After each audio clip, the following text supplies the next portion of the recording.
সাহাবারা জিজ্ঞাসা করলেন, ইয়া রাসূলুল্লাহ, এরকম তো আপনাকে কখনো দেখি নাই যে আপনি মিম্বারে পা রাখলেন, আমিন বললেন, দ্বিতীয় মিম্বারে পা রাখলেন, আমিন বললেন, তৃতীয় মিম্বারে পা রাখলেন, আমিন বললেন, এরকম তো আপনাকে কখনো দেখি নাই। আল্লাহর রাসূল সাল্লাল্লাহু আলাইহি ওয়াসাল্লাম বলেন, এ সাহাবীরা ভালো করে শুনে নাও, আমি আল্লাহর রাসূল প্রথম মিম্বারে পা রাখলাম, আমিন বললাম, দ্বিতীয় মিম্বারে পা রাখলাম, তাও আমিন বললাম, 3 নম্বর মিম্বারে পা রাখলাম, তাও আমিন বললাম। এটার কারণ কি জানোনি? আমি যখন মিম্বার উঠব এমন সময় জিবরাইল আলাইহিস সালাম আমার সামনে হাজির হয়ে গেছে। কে হাজির হয়ে গেছে? জিবরাইল। চিন্তা করেন, একদিকে সমস্ত ফেরেশতাদের লিডার, একদিকে সমস্ত ফেরেশতাদের লিডার, আরেকদিকে সমস্ত নবীদের লিডার। দুইজনের মধ্যে কতটুকু? দুজনেই শ্রেষ্ঠ, নবীও শ্রেষ্ঠ, জিবরাইলও শ্রেষ্ঠ। সাহাবীরা, আমি যখন প্রথম মিম্বারে পা রাখলাম, জিবরাইল আমার সামনে এসে একটা দোয়া করলেন। দোয়া মানে বদদোয়া। কি করলেন? বদদোয়া করলেন। জিবরাইল বলেন, ওগো নবী, আমি আপনার সামনে এখন একটা বদদোয়া করব, কিন্তু আপনি আমিন বলবেন। আল্লাহ রাসূল বলে, ঠিক আছে বলেন। জিবরাইল বললেন, ইয়া রাসূলুল্লাহ, এই যে রমজান মাস চলতেছে, বড় দুঃখ, বড় আফসোস। ইয়া রাসূলুল্লাহ, এই যে রমজান মাস শেষ হয়ে যাইতেছে, এরপরও রমজান মাস পাওয়া সত্ত্বেও যদি কোনো বান্দা নিজের গুনাহকে মাফ করাইতে পারল না, রমজান মাস পাইল কিন্তু জাহান্নামকে নিজের নাম থেকে কাটাতে পারল না, জান্নাতকে ওয়াজিব করাইতে পারল না, এখনো গুনাহ গুনাহ গুনাহ, আপনার ওই সমস্ত উম্মতেরা ধ্বংস হোক। চিৎকার করে বলেন না নাউযুবিল্লাহ। যখন জিবরাইল এই দোয়া করলেন, জিবরাইল দোয়া করতে দেরি হইল, আল্লাহর রাসূল সাথে সাথে বললেন আমিন। বলেন তো দেখি, দুইজন শ্রেষ্ঠ মানুষ, দুইজন লিডার, একজন ফেরেশতাদের লিডার, আরেকজন দুনিয়া এবং আখিরাতের লিডার, দুইজন লিডারের দোয়া আল্লাহ কি খালি হাতে ফেরত দিবেন? অবশ্যই না, অবশ্যই দোয়া কবুল করবেন। দুইজনের দোয়া। রমজান মাস পাইলাম কিন্তু নিজের গুনাহকে মাফ করাইতে পারলাম না, আমার থেকে বড় কপাল পোড়া দুনিয়ার মধ্যে আর কেউ নেই। আছে? নাই। এই জন্য বাপ, এই জন্য যুবক, মুরব্বী বাবাজিরা একটু চিন্তা করেন। রমজান মাসটা চলে গেল, রমজান মাস চলে গেছে, একদিন আমিও চলে যাব না? কিন্তু কি করলাম, কি করতেছি? 1 নম্বর বার্তা। কয় নম্বর বার্তা? 1 নম্বর বার্তা।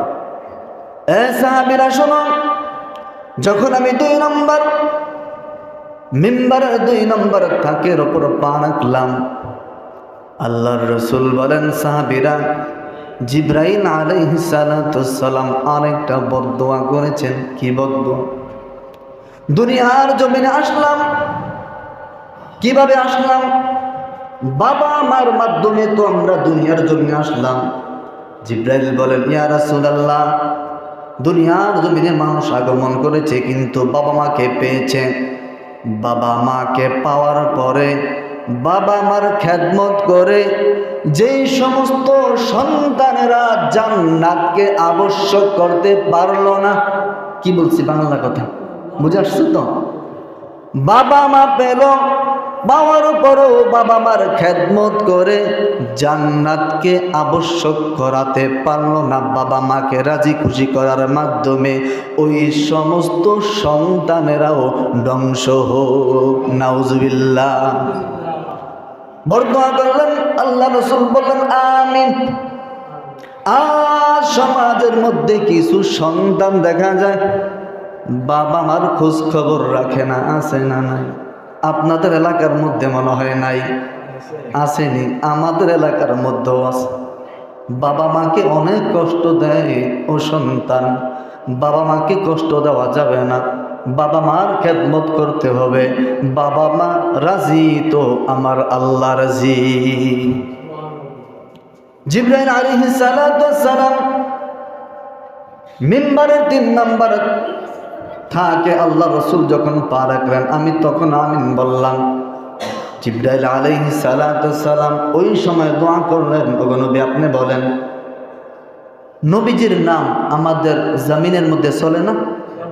আমি বললাম মুহাম্মদ, আপনারা সাথে সাথে বলবেন কি সাল্লাল্লাহু আলাইহি ওয়াসাল্লাম। আমি যতবার নবীর নাম বলবো ততবারের মধ্যে প্রথমবার বলা ওয়াজিব। প্রথমবার সাল্লাল্লাহু আলাইহি ওয়াসাল্লাম বলা কি ওয়াজিব। যদি কেউ না বলেন সবার আমল নামায় কবিরা গুনাহ হবে। কি হবে? কবিরা গুনাহ হবে। প্রথমবার বলা ওয়াজিব, বাকি সমস্তবার বলা মুস্তাহাব। কি মুস্তাহাব? জিবরাইল দোয়া করতেছেন, ওগো নবী। যখন নবী 3 নম্বর মিম্বারের উপর পা রাখলেন, জিবরাইল দোয়া করতেছিলেন, ওগো নবী দুনিয়ার জমিনে ওলামা একরাম কিংবা মানুষ আপনার নাম বলল, মুহাম্মদ বলল, নবী বলল, কিন্তু এই আওয়াজ শোনার পরে আপনার শানে দুরূদ পড়ল না, সাল্লাল্লাহু আলাইহি ওয়াসাল্লাম পড়ল না, আপনার ওই সমস্ত উম্মতেরা ধ্বংস হোক। 3টা দোয়া করলেন। 3টা দোয়ার মধ্যে 2 জন শ্রেষ্ঠ ব্যক্তির মতামত। এই জন্য মুসলমান এই 3টা বদদোয়ার মধ্যে যদি আমি বান্দা পড়ে যাই, আমার জীবন বরবাদ, আমার কপালে কিন্তু জান্নাত নাই। এই জন্য রাসূল সাহাবায়ে-কেরামদেরকে বলেন, এ সাহাবীরা, রমাদান মাস এখনো শেষ হয় নাই, আজকে জুমাতুল বিদা চলতেছে, তোমরা চাইলে যে যে গুনাহ করেছো, সাহাবীরা কোনো গুনাহ করে না, এরপর হয়ে যায় না মানুষ তো। সাহাবীরা এখনো সময় আছে, আজকে জুমা থেকে নিয়ে আজকে সূর্য ডুবা পর্যন্ত তথা চন্দ্র ওঠা পর্যন্ত তোমরা তোমাদের নিজের যে অন্যায় অপরাধ, যে অশ্লীল কৃতকর্ম করেছ, ওই কৃতকর্মের জন্য আল্লাহর কাছে তওবা করো। আমার আল্লাহ দুনিয়ার আসমানে চলে এসেছে তোমাকে মাফ করে দেওয়ার জন্য। তুমি তওবা করো, আল্লাহ রাব্বুল আলামিন তোমাকে মাফ করে দিবে। এই জন্য মাফ চাওয়া যাবে না? অপরাধ তো করছি, মাফের দরজা খোলা আছে না? অবশ্যই তো খোলা আছে। যাই হোক, আমি এখন আপনাদের সম্মুখে পবিত্র কালামুল্লাহ শরীফ থেকে মোটামুটি বড় একখানা আয়াতে কারিমা পাঠ করেছি। এই আয়াতে কারিমার মধ্যে আল্লাহ পাক রব্বুল আলামিন এমন 10 জন ব্যক্তির কথা বর্ণনা করেছেন, যেই 10 জন ব্যক্তি সম্পর্কে আল্লাহ নিজে বলেছেন ক্ষমা এবং মহা পুরস্কার। কয়জন ব্যক্তি? 10 জন ব্যক্তি। আমি আলোচনা শুরু করব, আপনারা খেয়াল করবেন।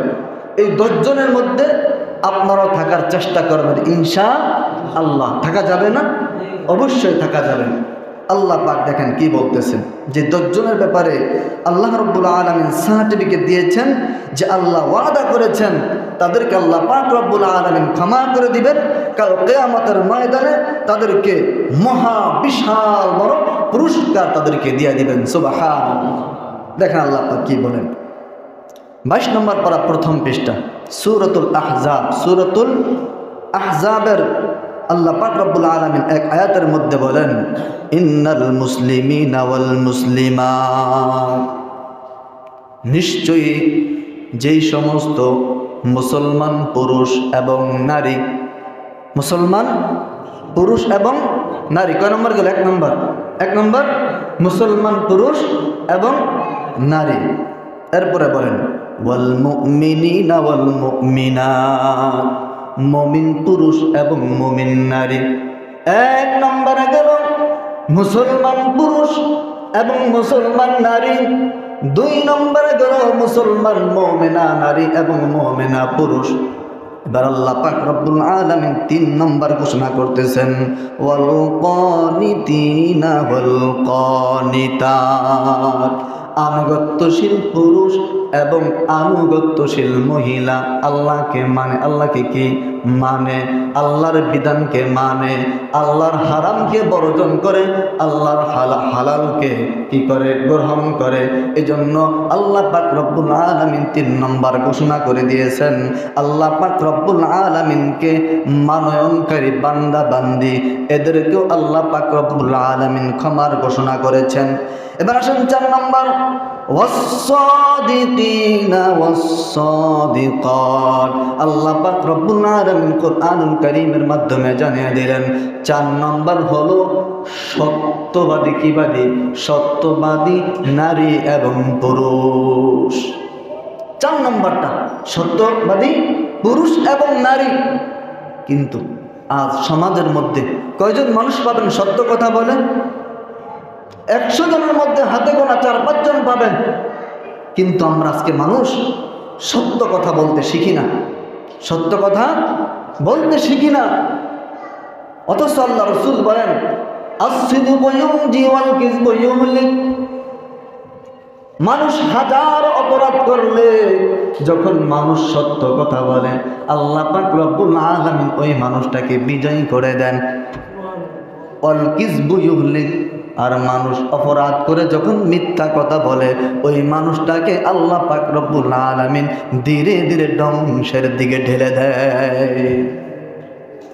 এজন্য মুসলমান উম্মতের দল এরপর আল্লাহ পাক রব্বুল আলামিন বলেন, ওয়াস-সাবিরিনা ওয়াস-সাবিরাত। এবার আমরা পাইলাম ধৈর্যশীল বান্দা এবং বান্দি। কি ধৈর্যশীল বান্দা এবং বান্দি? আমার ধৈর্য না থাকলে আমি বয়ান করতেছি, আপনারা বয়ান শুনতে পারবেন না। ধৈর্যের দরকার আছে। ধৈর্য না থাকলে তারাবির নামাজ পড়তে পারবেন না। ধৈর্য না থাকলে রোজা রাখতে পারবেন না। চিন্তা করবেন, ধৈর্য হারা মানুষগুলা চিন্তা করে এই ভোর রাত্রে সেহরি খাবো, সারাদিন না খেয়ে থাকবে, এটা কিভাবে সম্ভব? ধৈর্য নেই, ফলাফলও জিরো। ফলাফল কি? জিরো।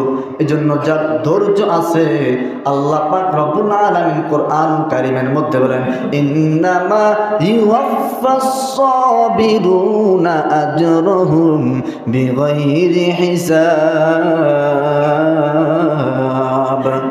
আল্লাহ পাক রব্বুল আলামিন বলেন, যে বান্দার মধ্যে ধৈর্য নামক গুণ আছে, ধৈর্য নামক গুণ আছে, ওই বান্দা কাল কিয়ামতের ময়দানে বিনা হিসাবে জান্নাতে চলে যাবে। এরপর ইনশাআল্লাহ পাক রব্বুল আলামিন বলেন, ওয়াল খাশিঈনা ওয়াল খাশিআত। বিনয় কি? বিনয়কৃত বান্দা এবং বান্দি। আমি সব সময় আল্লাহর দিকে মাথাটাকে নত করে দেই, করি না?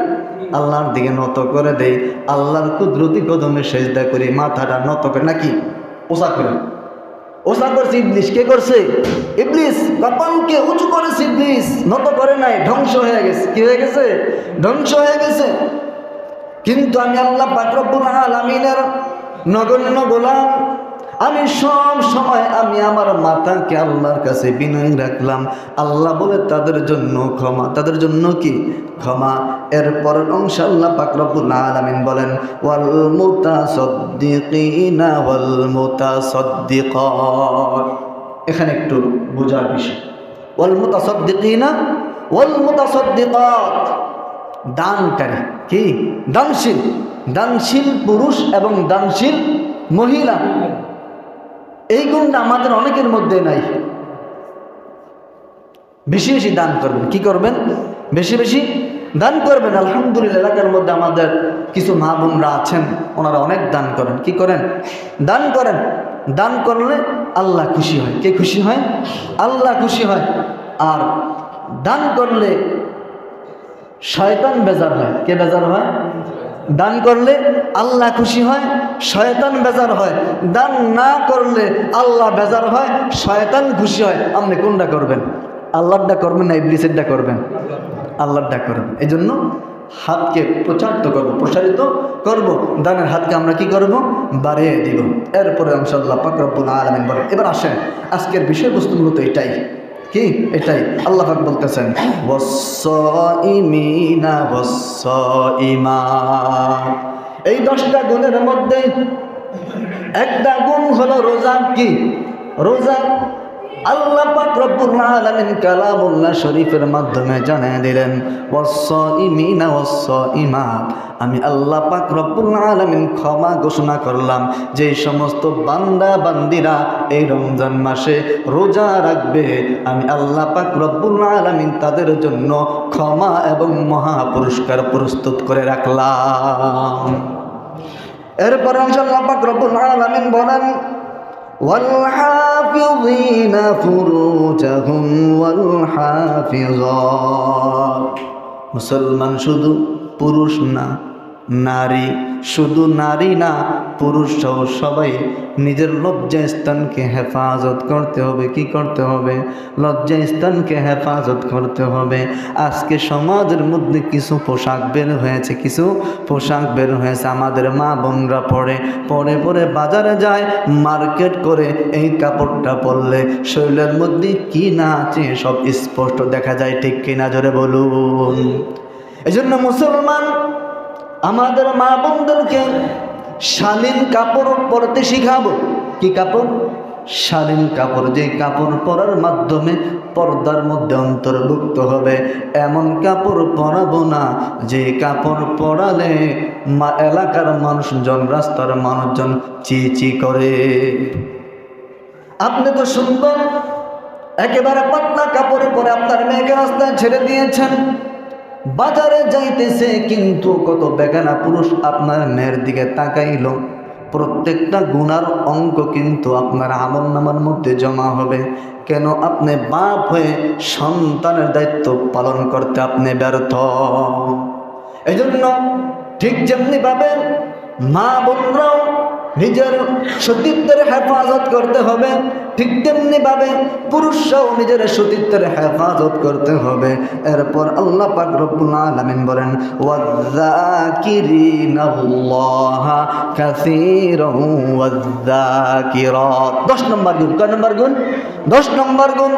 10 নম্বর আল্লাহ পাক রব্বুল আলামিন বলেন ওয়াযাকিরিনাল্লাহা কাসীরান ওয়াযাকিরাত। 10 নম্বর গুণ হলো অধিক পরিমাণে আল্লাহকে স্মরণ করা।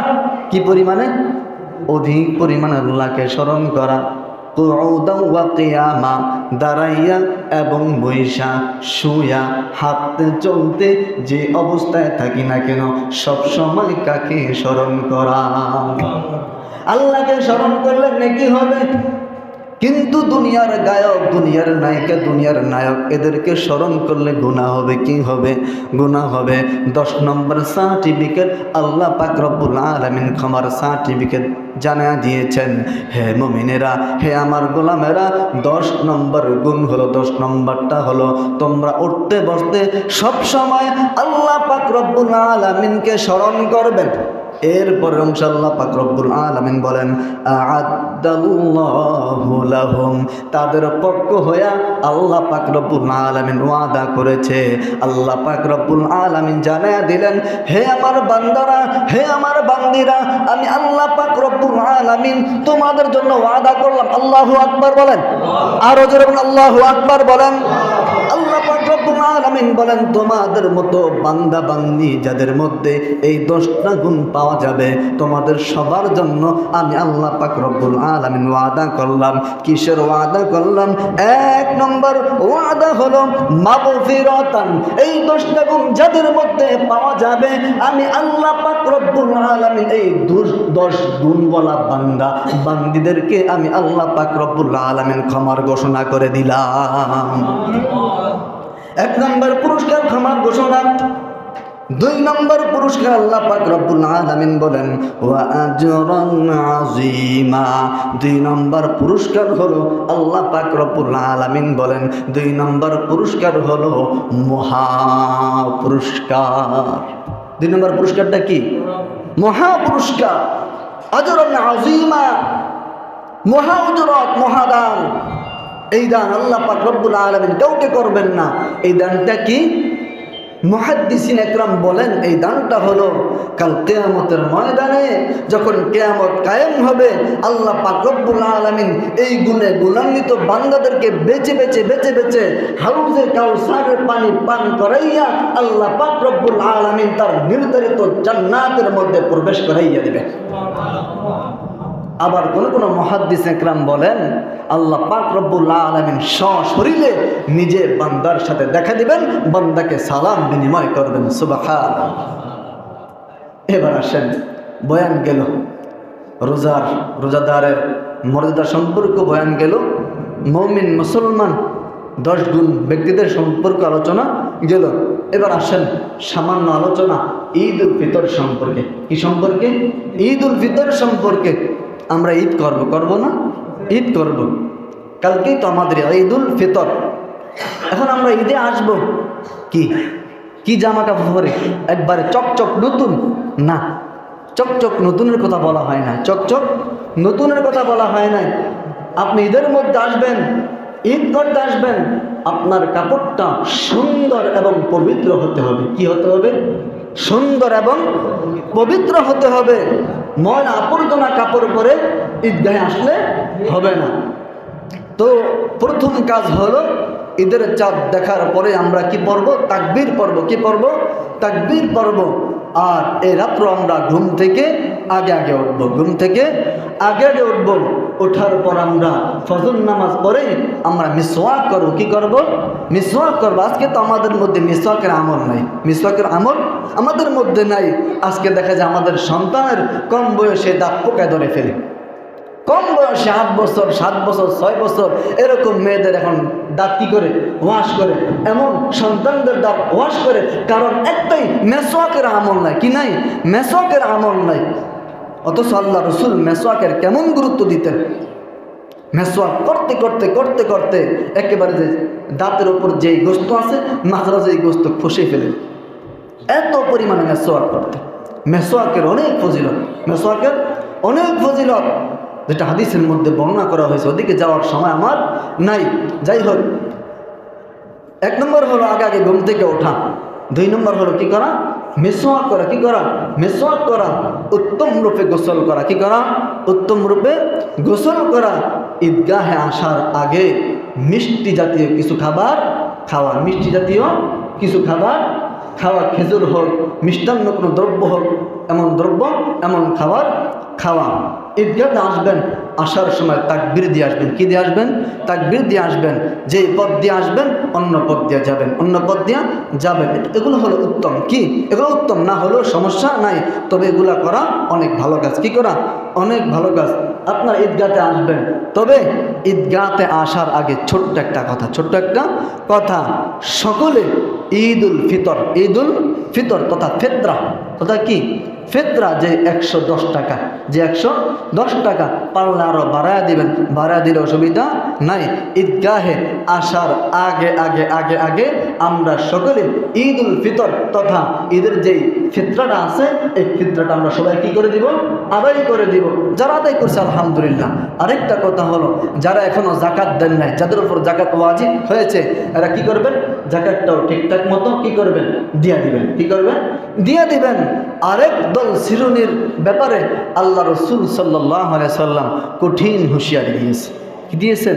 কঠিন হুঁশিয়ারি দিয়েছেন। আল্লাহ রসুল বলে, যে সমস্ত বান্দিরা, যে সমস্ত বান্দারা ধমক দিয়েছেন, যে সমস্ত বান্দারা রমজান মাস পাইল কিন্তু রোজা রাখলো না, নামাজ পড়লো না, গুনাহকে মাফ করাইতে পারলো না, ওই সমস্ত বান্দার আল্লাহ রসুল অন্তরের দুঃখ নিয়ে বলছেন, ওই সমস্ত উম্মতেরা যেন আমার ঈদগাহে না আসে। চিৎকার করে বলেন নাউজুবিল্লাহ।